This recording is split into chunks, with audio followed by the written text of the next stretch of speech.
Welcome to this video. I'm going to look at just one family, the Xenophoridae, known as the carrier shells.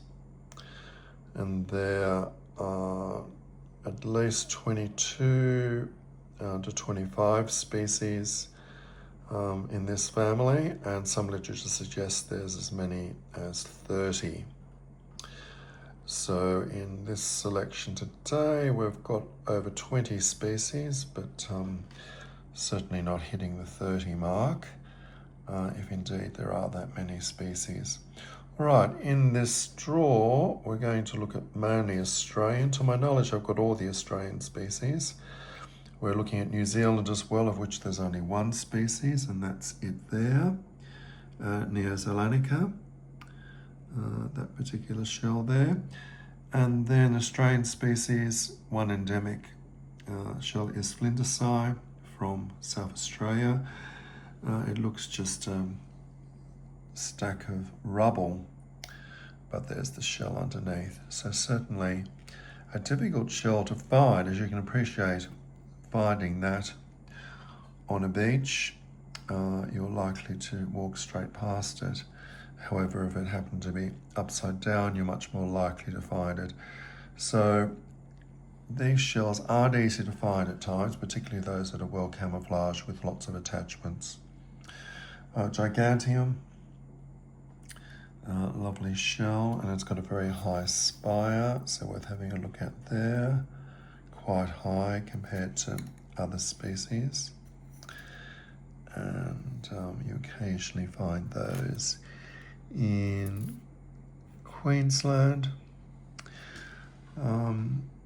Exuta from Broome, Indica, which is across northern Australia. I've got specimens there from Derby, Broome, and the Northern Territory. My local ones from Darwin Beaches are there. Occasionally found on sandflats after storms.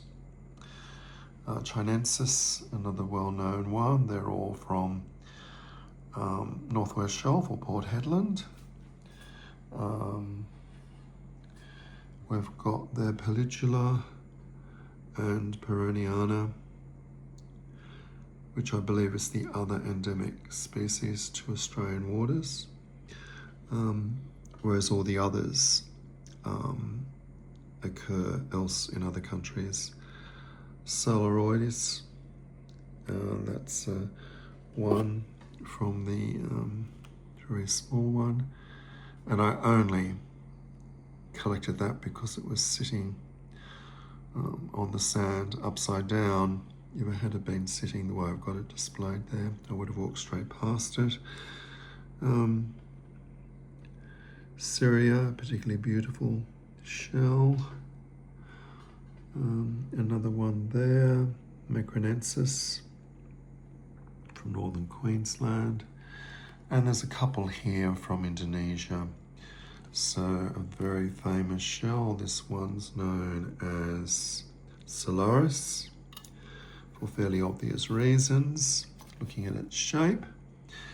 And then this one, Pellicula, I think it's Pellicula, and they're all from Indonesia. So in this draw, all Australian shells with the exception of the couple I just mentioned there, and also that one from New Zealand. Now the rest of the material is from the rest of the world. And down here we've got all Philippine specimens, Chinensis, Macronensis, Granulosa, Corrugata, and Pellicula. Most of those can also be found in Australia. And then there's a mix here from other places, so from Bahamas, Xenophoridae, from Brazil, we have Caribbeia. We also have the same species from Florida. We have Crispa from Spain. We have Digitata from North Senegal. little group here comparing with Chinensis from Taiwan. And here we have Granulosa from Thailand, and just a couple of very small ones, Xenophoridae from the Philippines, which you can also find in Australia.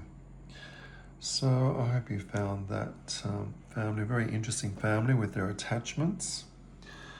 Lots of interesting attachments on those shells. You can sometimes get some very rare shells attached to carrier shells, particularly when they're from deep water.